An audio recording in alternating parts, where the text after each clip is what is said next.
Well, good morning. It's May 5th, and in this video I'm going to take you on a full tour of the 2025 kitchen garden. For those of you that are new here, I'm Peter with the Garden Family, and we garden in Southwest Ohio, Zone 6B. And we started this garden in 2022, so this will be the third full year that we've had here in our garden. We've been super busy these past couple weeks getting all the infrastructure set up to support the garden. So one of the things we're going to look at are some of the trellises and supports that we have for the plants. We'll also do an update on how the plants we planted early spring are doing, and then you'll see what we've planted just recently to start off the summer garden. So come on in and let's take a tour.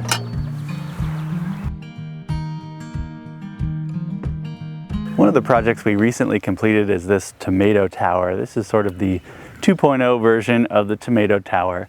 It's made of EMT conduit put together through some attachments made by a company called Maker Pipe.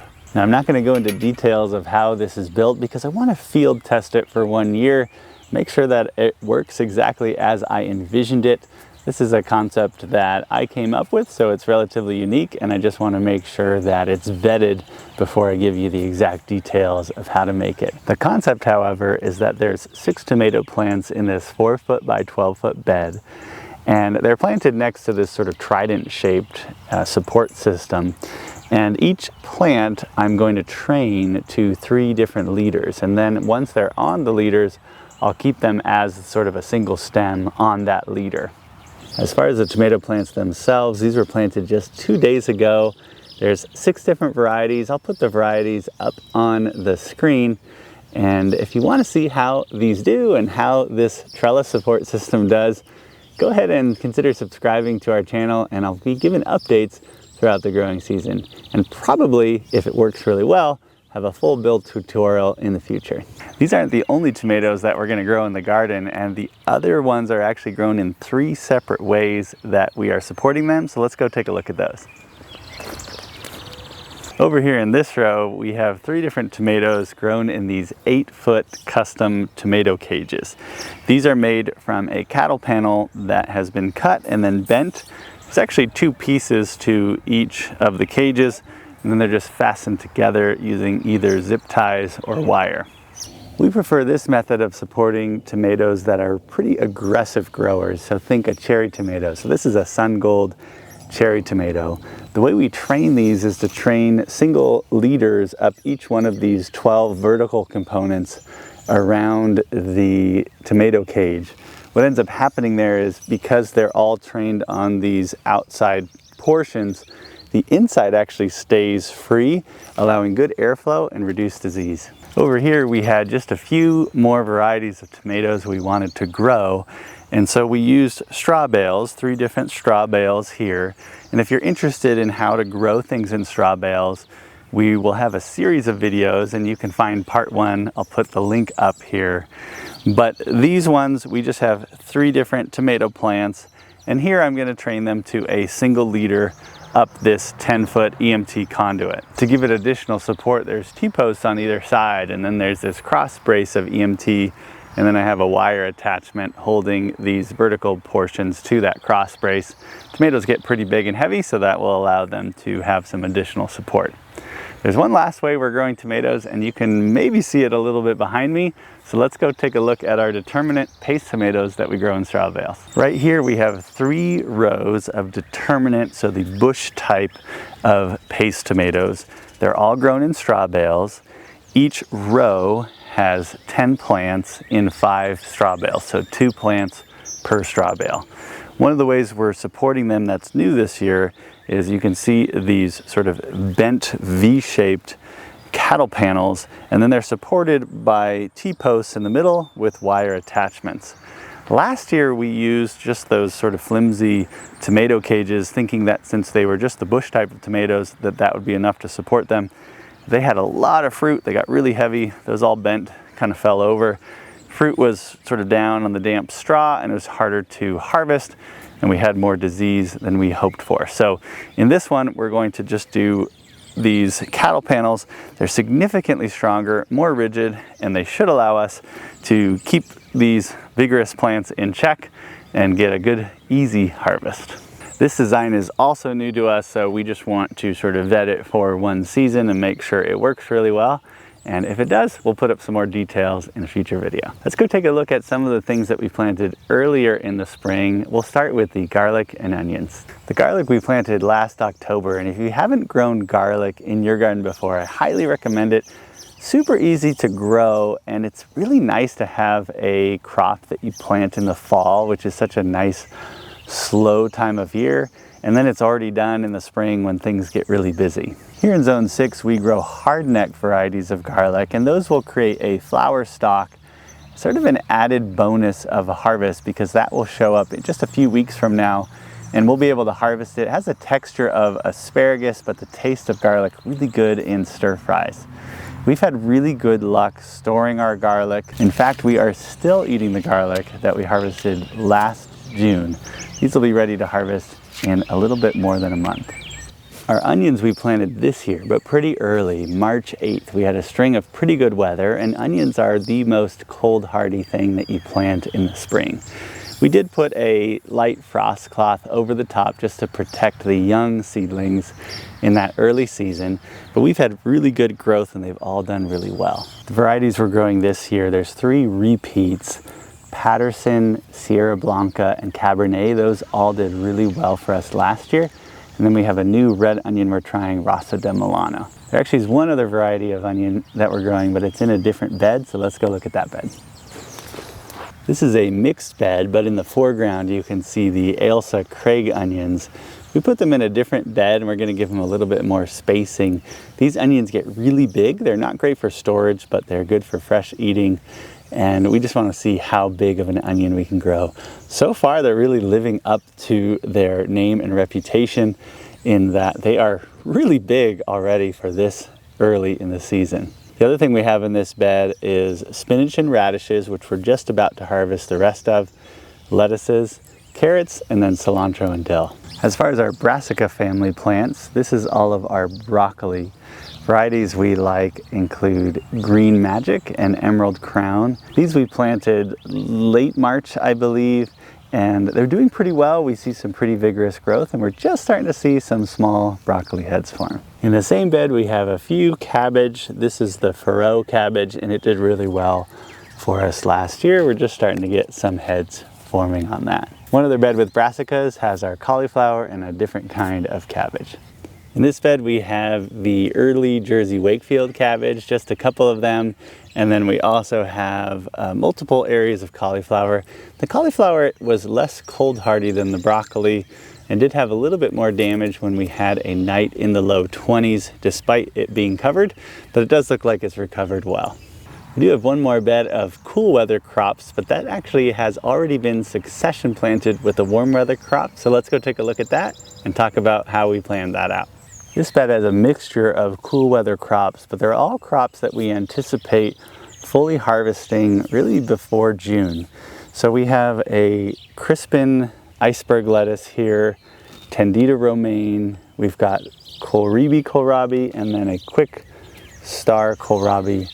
And then we also have our Asian greens and some cilantro. We planned the bed out this way to have a full complement of crops that get harvested pretty early, because we've also already succession planted our zucchini. So we've got 2 different zucchini plants here. The 2 different varieties we're growing are Kefren and Golden Glory. Golden Glory we grew last year and had a really abundant harvest of yellow zucchini, which was fun. But by planting all of these crops that we know we will harvest before June, we can make sure that the bed is clear once the zucchini really sort of start putting on size and are able to start producing.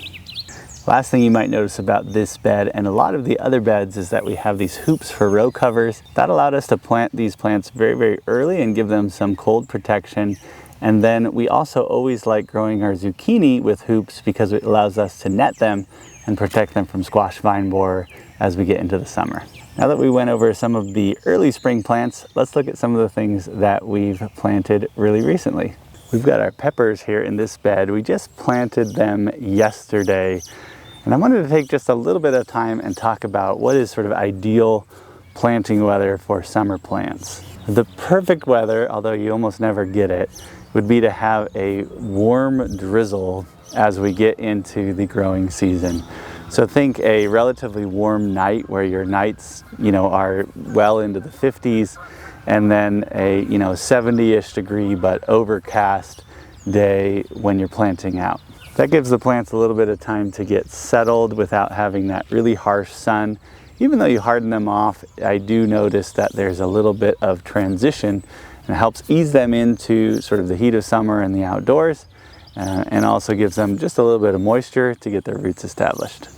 When we were looking at the forecast and deciding whether to plant our peppers out, we did have a lot of that sort of drizzly type weather without harsh sun. So we were really happy about that, but it was a little cold. We still had temperatures into the high 40s. Now the soil temperature was still relatively warm, and that's what made me feel comfortable planting these out. And one thing you can see over here is I do have a frost cloth. So I've been kind of leaving the frost cloth on at night until we get some of those nighttime temperatures that are really starting to warm up. But that's kind of how we decided to move forward with planting our peppers yesterday. As far as varieties we're growing, we are regrowing the Mellow Star Shishito peppers, which did really well for us last year. A couple sweet pepper varieties. One is just a crispy hybrid sweet, which is just a red bell pepper, and then an orange blaze, which is a orange bell pepper. We also have Carranza, which is a poblano type pepper, a San Joaquin, which is a jalapeno pepper, and then the last one is a heatless habanero. This one I started earlier and the plants look really great. I'm hoping we have a good harvest of those, even though those really hot peppers are sometimes harder to grow in our slightly cooler climate. In this bed where I have my first version of the tomato tower, we decided to not plant tomatoes in it for a season, so that way we could let the soil kind of reacclimate to different types of plants. More towards me, we have our peas. We always love sugar snap peas as our favorite. And then we've got 6 different cucumbers more in the foreground. The 2 varieties we're growing are unagi and gimlet. Those are both very special in that they produce only female flowers and they are self-pollinating. So you tend to get, every flower tends to be a cucumber, and we had really great success with the unagi last year and are hoping to have the same success with gimlet. A few more beds to cover. This bed has our eggplant. The 3 varieties that we're growing are Black Beauty, Thanos, and Orient Express. We've got some basil, and then we've got 2 different tomatillo varieties as well. On the cattle panel on this side, we have purple hyacinth beans, which are really just an ornamental bean, but something that we really love and we had great results with last year. They were along the fence line, but I'm excited to bring them into the garden. Let me show you a couple other beds that are sort of part of this system that have these cattle panels. This middle bed is a mixed bed. We have Swiss chard in here, we have shallots, we have other types of basil, including a purple basil, and we have parsley, and then really kind of the dominant players eventually in this area is this is where we have 4 different butternut squash, and those are going to climb over these panels on either side. Just behind me we have the asparagus patch. Let me show you that and also talk to you something I don't really like about how we did our asparagus. We've got all our asparagus over here, and obviously it's doing well. We've been harvesting it and really enjoying it. But if I had to do it over again, I actually would not plant the asparagus here. It's in one of our raised beds, and I think in general I would not plant any perennials within raised beds if I could do it over. I might make a project out of this in the dormant season and move it and then refill this bed, but we'll see whether I have the energy to do that. The reason being is the raised beds are just so nice for annual plant turnover, and I would have much rather sort of tucked this in a little section against the fence somewhere in ground and then just harvested it that way. So that's just a little tip. Something I learned is I do not want to plant perennials in garden beds. In fact, I had some perennial herbs oregano and thyme in a bed as well, and I also did enjoy that, so I recently moved those. Speaking of perennials, let's take a quick look at the berries, and then we'll do a brief overview of how the orchard is doing in its second season. So behind me we have the wild strawberries. They're not wild strawberries, but they are acting wild. Just sort of taking over everything, but we are really excited. There are just thousands and thousands of berries in there.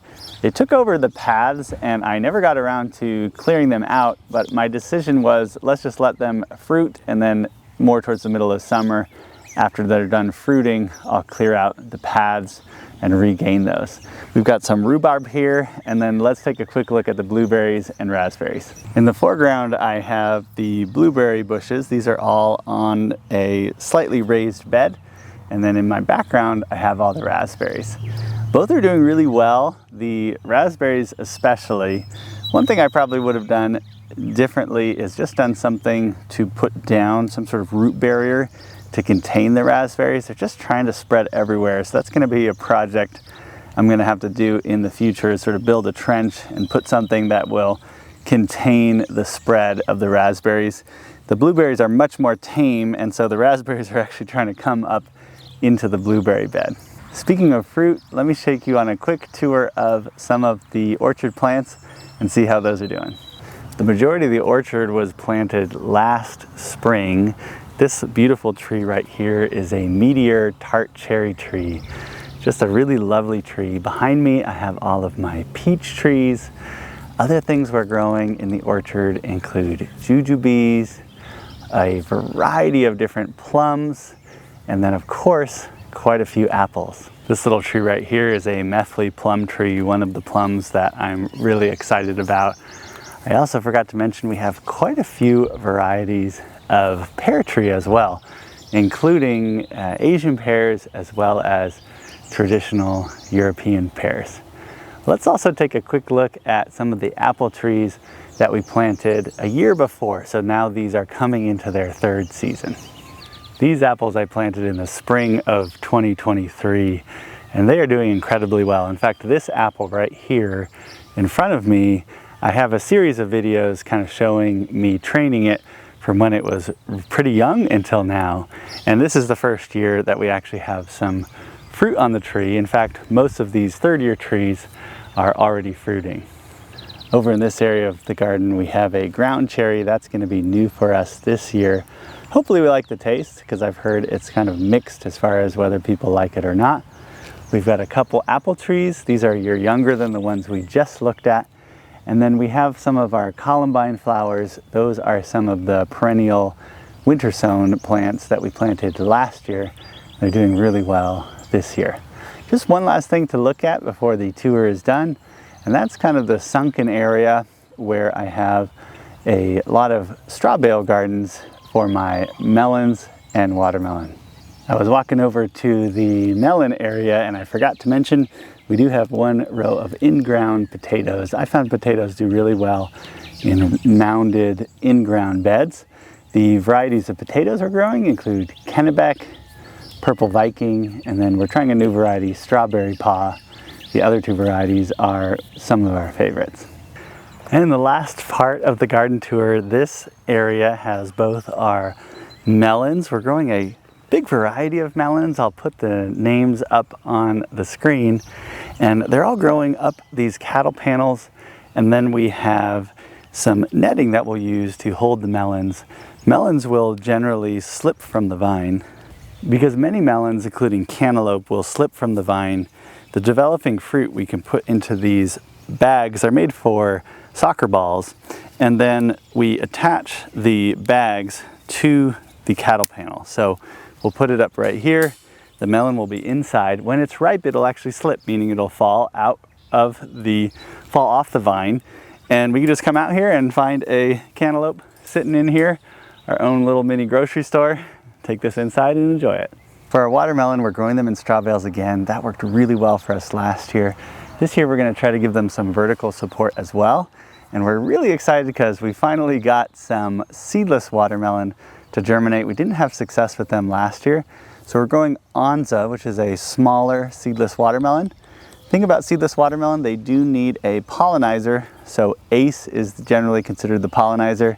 Sort of a sacrificial plant. I don't think the fruit is very good, but it tends to be very prolific with creating male flowers in order to pollinate the adjacent triploid seedless watermelon.